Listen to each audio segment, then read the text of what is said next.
जनतेचा अधिकारनामा जाणीव हक्काची या न्यूज चॅनलमध्ये आपले स्वागत आहे।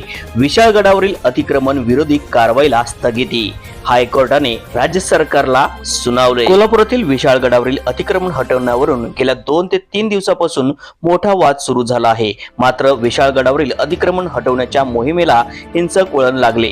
किल्ले विशाळगडावरील अतिक्रमण हटवण्याच्या मागणी शिवप्रेमींनी केली होती। त्यानंतर जमावाने अतिक्रमण हटवण्याची मागणी करत दगडफेक, जाळपोळ केली। यामध्ये अनेक घरे, वाहनांची नुकसान झाली। यावरून आता उच्च न्यायालयाने प्रशासनावर ताशेरे ओढले आहेत। विशाळगड अतिक्रमण हटवण्याच्या आंदोलनावेळी हिंसाचाराने मोठे नुकसान झाले होते। त्यानंतर कोल्हापूरच्या अधिकाऱ्यांना विशाळगडावरील बांधकामे पाडण्यापासून मज्जाव करण्यासाठी 13 जणांनी मुंबई उच्च न्यायालयात याचिका दाखल केली होती। उच्च न्यायालयाने या याचिकेची दखल घेऊन प्रकरणावर शुक्रवारी तातडीची सुनावणी घेतली। यावेळी विशाळगडावरील घरे तोडण्यावर काय कारवाई केली असा सवाल उच्च न्यायालयाने केला आहे।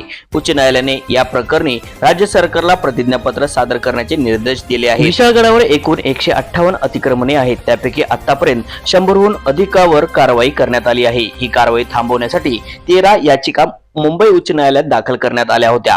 याचिकामध्ये विशाळगडावरील बांधकामांना याचिकेवरील अंतिम सुनावणीपर्यंत संरक्षण देण्याची मागणी करण्यात आली होती। पावसाळ्यात अतिक्रमणावर कारवाई न करण्याचा शासन निर्णय आहे, त्यानंतरही ही कारवाई करण्यात आल्याचे याचिकामध्ये म्हटले होते। शुक्रवारी न्यायमूर्ती बर्गिस कुलाबवाला आणि न्यायमूर्ती फिरदोस पुनीवाला यांच्या खंडपीठासमोर या याचिकेची सुनावणी झाली। सुनावणी दरम्यान खंडपीठाने विशाळगडावरील घरे तोडण्यावर काय कारवाई केली असा सवाल करत उच्च न्यायालयाचे राज्य सरकारला प्रतिज्ञापत्र सादर करण्याचे निर्देश दिले आहेत।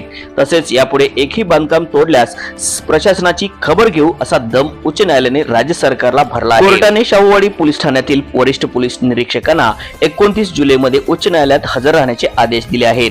पावसाळ्यात कारवाई तत्काळ थांबवा, सप्टेंबरपर्यंत कुठलीही नवी तोड कारवाई नको असे आदेश उच्च न्यायालयाने दिले। तसेच भर पावसात बांधकामावर हातोडा चालवण्याची काय गरज होती असाही सवाल न्यायालयाने केला। विशाळगडावर तोडफोड होत असताना सरकार काय करत होतं, कायदा सुव्यवस्था राखण्याची जबाबदारी कुणाची आहे असं म्हणत उच्च न्यायालयाने सरकारवर ताशेरे ओढले आहेत। न्यूज चॅनल नेटवर्क सह जनतेचा अधिकारनामा जाणीव हक्काची या न्यूज चॅनलला लाईक, शेअर व सबस्क्राईब करण्यास विसरू नका व सदैव रहा अपडेट।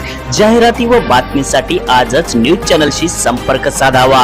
80 87 820 897।